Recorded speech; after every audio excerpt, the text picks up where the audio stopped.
माँ सरस्वती को प्रणाम करता हूँ, आप सबकी पावन उपस्थिति को नमन करता हूँ। आपने मेरे स्वागत सम्मान में जो घनघोर तालियां बजाई हैं, उसके लिए मैं और मेरे होने वाले बच्चे आपके आभारी रहेंगे। थोड़े आगे वाले लोगों ने कम बजाई, ऐसा लग रहा है आप कवियों की सुपारी लेके बैठे हो। आप सबसे निवेदन है, थोड़ा जागृति से बैठिएगा। पहली बार यहाँ पर उपस्थित हूँ और पूरा उत्सव का माहौल है, क्योंकि हिंदी कविता के सबसे बड़े उत्सव की उपस्थिति आज इस पवित्र भूमि पर हुई है। मैं चाहता हूँ एक बार दोनों हाथ आकाश में उठा करके स्वागत करिए आदरणीय सर डॉक्टर कुमार विश्वास जी का। ये दिनेश दा मेरे से कह रहे थे बराबर में बैठ के, बोले मैं उस मुंबई से आया हूँ जहाँ सितारे पाए जाते हैं। अगर मैंने जवाब सही दिया हो तो मुझे शुरू कर देना।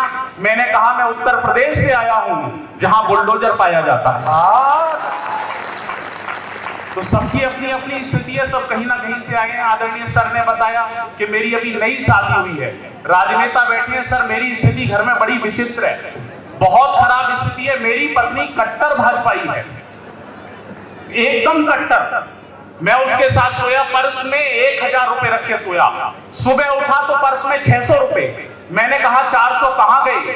बोली मोदी जी ने कहा है।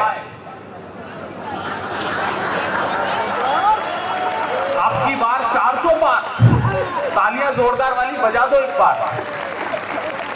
हाँ, स्थिति बहुत खराब है। अब बाबा जी आ गए हमारे उत्तर प्रदेश में, तो उन्होंने भी कमाल कर रखा है।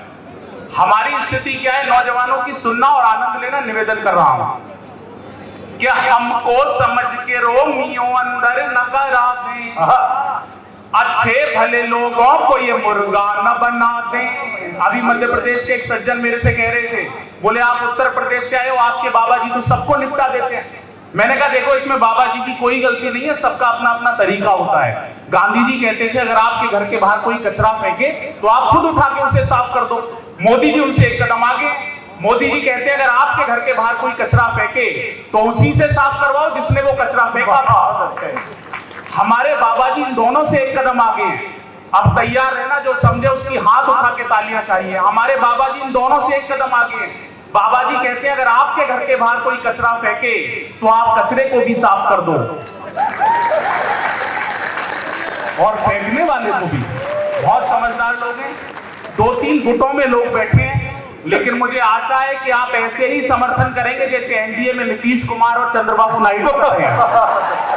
अच्छा, तो थोड़ा आनंद के साथ बैठिएगा। मैं 4 पंक्तियां सुना रहा हूं। उत्तर प्रदेश में नौजवानों की क्या हालत है, आनंद का कवि हूं। जितनी देर आपके बीच में हूं, मन दीजिएगा, निवेदन कर रहा हूं। स्वागत है बच्चे। क्या हमको समझ के रोमियो अंदर न करा दें, अच्छे भले लोगों को ये मुर्गा न बना दे। हमको समझ के रोमियो अंदर न करा दे, अच्छे भले लोगों को ये मुर्गा न बना दे।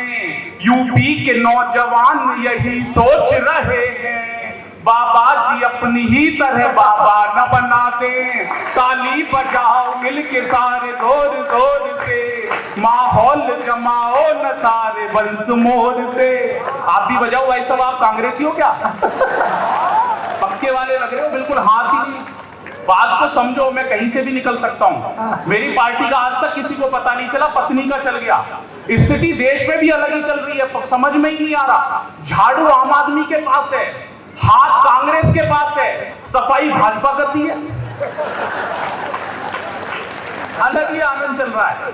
4 पंक्तियां और सुना रहा हूं। मध्य प्रदेश तो बहुत प्रसिद्ध हुआ पूरे देश में जब चीते आए, सब लोग सोच में पड़ गए, बोले चीते आ गए, चीते आ गए। मैंने 4 पंक्तियां लिखी कि चीते क्यों आए। अब आपको आनंद आएगा, निवेदन कर रहा हूं कि अपनी ही जान को वो फजीता नहीं लाते, केसर ले आते और पपीता नहीं लाते। अपनी ही जान को वो फजीता नहीं लाते, केसर ले आते और पपीता नहीं लाते।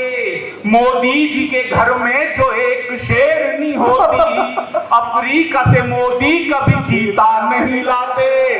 ताली बजाओ मिलके सारे जोर जोर से, बस यही मन देना है आपको, यही आनंद देना है। स्थिति बहुत खराब है। मैं तो कौन बनेगा करोड़पति में गया, अमिताभ बच्चन जी तो कमाल के आदमी, उन्होंने मुझसे पूछा, बोले मोदी जी में और मेरे में क्या चीज मिलती है। मैंने जवाब सही दिया हो तो जो समझ जाए उनकी तालियां उठें। मैंने कहा जी आप दोनों ही अच्छे एक्टर हो। थोड़े कम लोग समझे, हाँ बढ़िया। तो इससे अगली वाली बात आ रही है, उस पे हर व्यक्ति का आनंद आ जाएगा। अमिताभ बच्चन जी ने पहली बात पूछी, दूसरा सवाल तुरंत कर दिया, वो तो कमाल के आदमी है। उन्होंने कहा ये तो बता दिया क्या चीज मिलती है, ये बताओ क्या चीज नहीं मिलती है। अब जो समझे उसका आनंद बाहर आए। मैंने कहा जी जब आप रात को 8 बजे टीवी पे आते हो तो लोगों के पास पैसे आते हैं और जब मोदी जी आते हैं तो आप हालत देख रहे हो।